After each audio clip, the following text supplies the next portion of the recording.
Bonsoir à vous tous, membres des clubs d'entreprise ou sympathisants des clubs. C'est au nom de l'Interclub Pro-Synthé qui fédère 7 clubs d'entreprise que nous vous accueillons ce soir pour le grand oral. Cette démarche instaurée lors des précédentes élections est pour nous tous, acteurs économiques du territoire, l'occasion de rencontrer les candidats aux élections municipales. Pour faire venir les entreprises, nous estimons que notre territoire doit disposer au minimum de 80 hectares de réserve, ce que nous n'avons pas aujourd'hui. Créer une agence de l'attractivité, je vous en ai un peu parlé tout à l'heure, je vais essayer de ne pas aller trop dans le détail parce qu'on n'a que 5 minutes, mais elle sera localisée à le site entrepreneurial avec la place des entrepreneurs, avec la CCI, avec la CMA.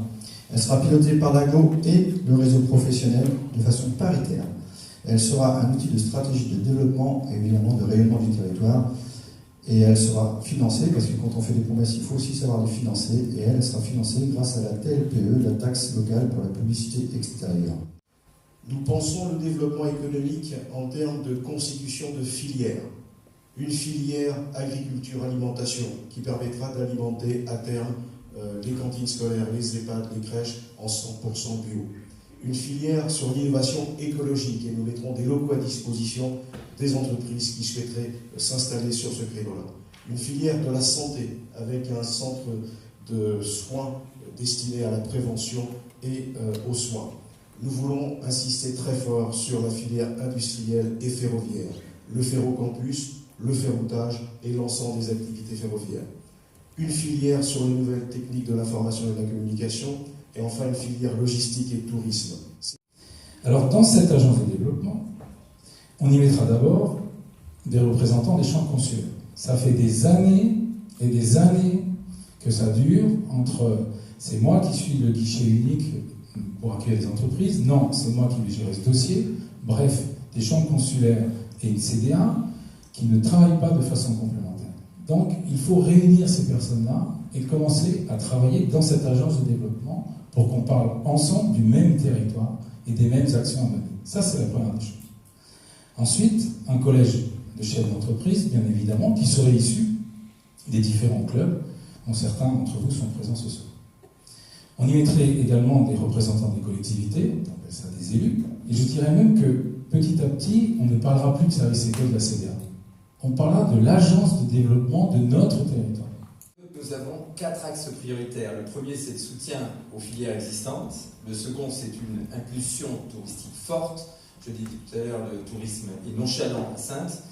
Le troisième axe prioritaire, c'est l'augmentation de l'attractivité de la ville par des élus, et le livre blanc l'a demandé, clamant, étant ambassadeur de notre territoire, clamant une double notoriété, c'est notre projet.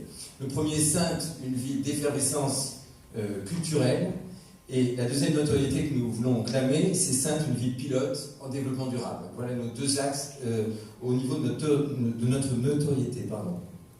Quatrième axe, c'est la création d'une filière de développement durable, une filière de compétitivité environnementale, un vrai cluster pour attirer autour de cette filière de nouvelles entreprises. Les entreprises souvent ont du mal à recruter parce que les techniques, les profils qui sont recherchés ne sont pas forcément disponibles sur le territoire. Donc ça veut dire que sur ce champ-là, il y a une grande marge de progrès. Nous, ce à quoi nous nous attacherons, c'est évidemment de renforcer le centre-ville et de développer l'activité à la fois industrielle, commerciale et les entreprises innovantes du territoire, mais c'est surtout de s'appuyer sur toutes les forces du territoire, toutes les forces de production, toutes les forces de création, toutes les forces d'invention.